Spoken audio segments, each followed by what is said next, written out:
Big opportunities in life have to be seized. We don't do very many things, but when we get the chance to do something that's right and big, we've got to do it.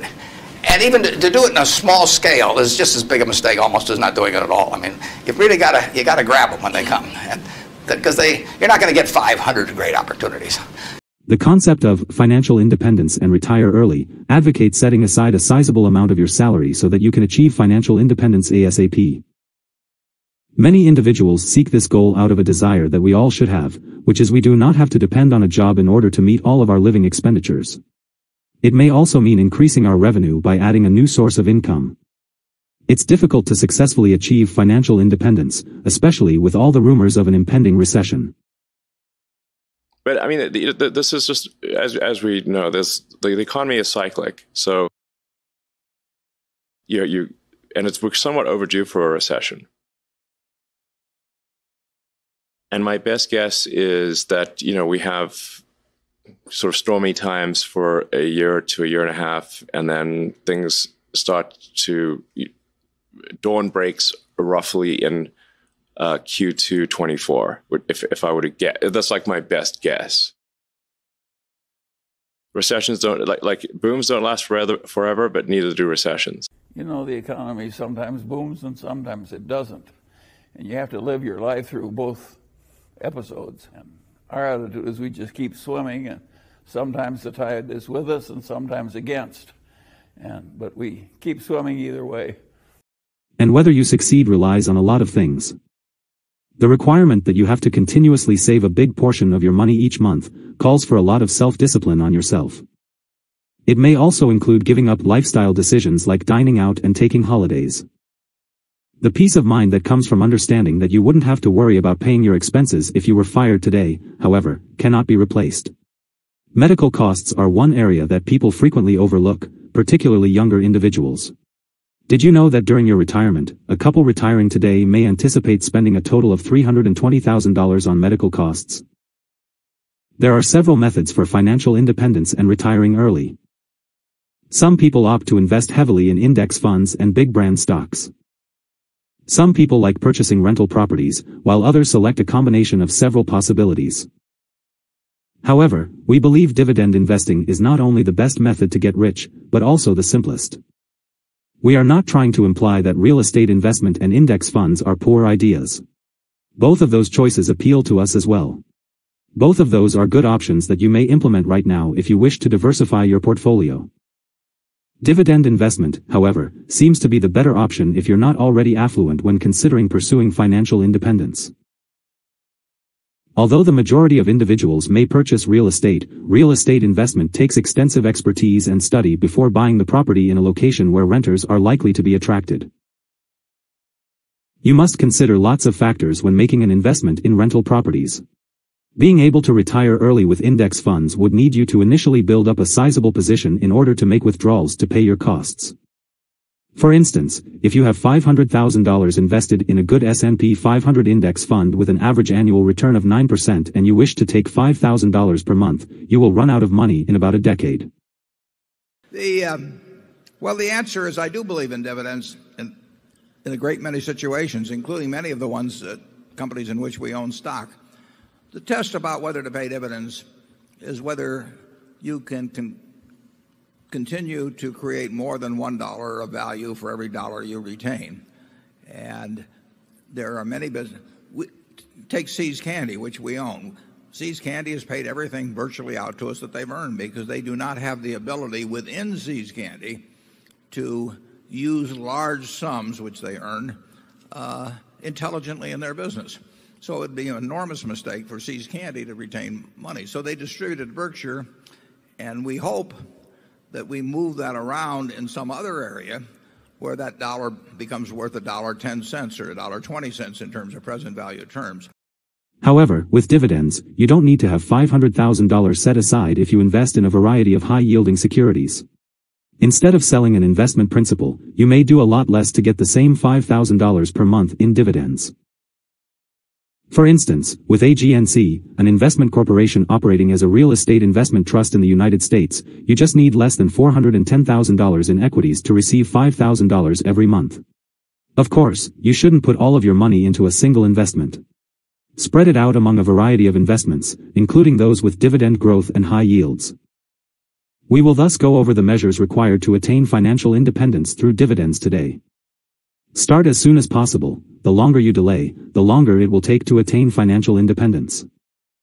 This is the first step you must do to obtain financial freedom through dividends.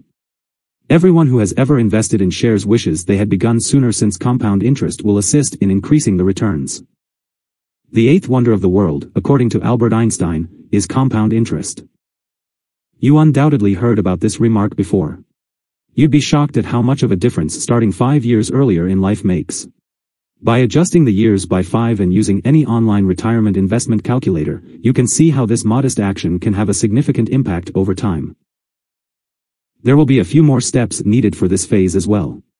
Depending on how much money you make now, you may need to make some lifestyle changes. It will take time to develop the discipline and knowledge necessary to spend less and save more each month. Many individuals find it difficult to scale back their lifestyle, but understanding how to do so is crucial if you want to succeed. Remind yourself that you will be in a far better position than your friends and relatives, when they are all either bankrupt or unable to enjoy their older years owing to not saved enough money eventually, because you were able to educate and discipline yourself earlier in life. Decide to quit spending on unnecessary things. As soon as you can, learn to cut back on your expenditures, and start saving as much money as you can. Setting a goal for your financial independence is also crucial.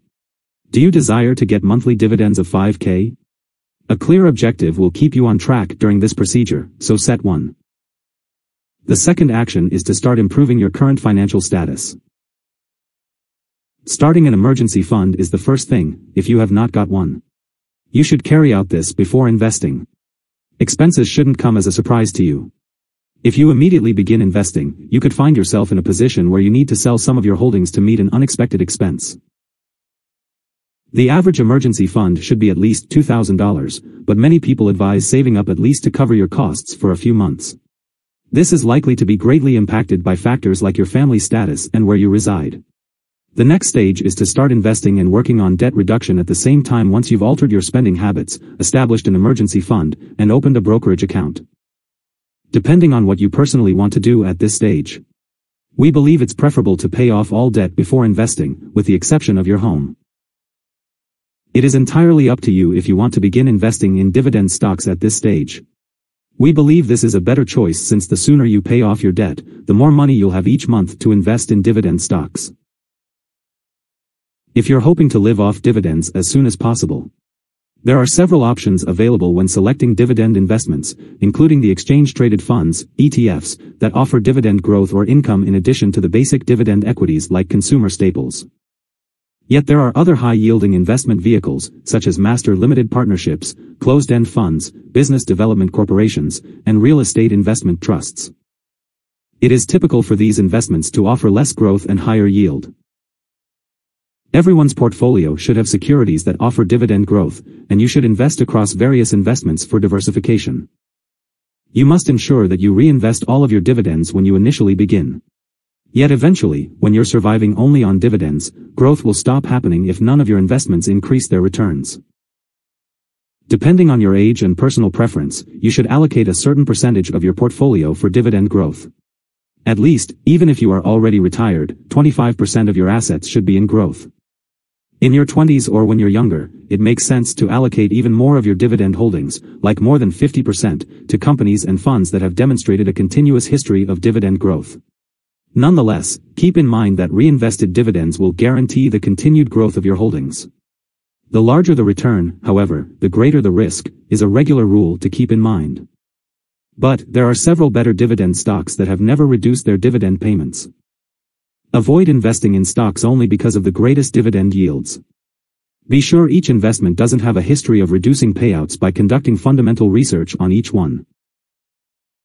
The biggest mistake of all is this: newbies to dividend investing, when they first start, invest in whatever is delivering the greatest yield without understanding what they are investing in or whether the company has a history of cutting their dividends. The next phase in the debt reduction process is to boost your income. To accomplish this, you must be concerned about what you're investing in and do your study. If you want to reach financial independence even sooner, you should take action to raise your monthly income. To do this, you can look for a job that pays more, find a part-time job, or do side hustles. The only thing left to do after completing all of these procedures is to wait, continue saving, investing, and looking for opportunities to earn more money. Remain committed by resisting the desire to make big expenditures like brand new automobiles, pricey trips, or a home that is larger than what you need. I'm not saying, never indulge, but a big part of the process is teaching yourself to be content with less in life. We appreciate your watching. Please hit the like button below if this video helped you in any way and don't forget to subscribe to the channel. Thanks again and see you next time.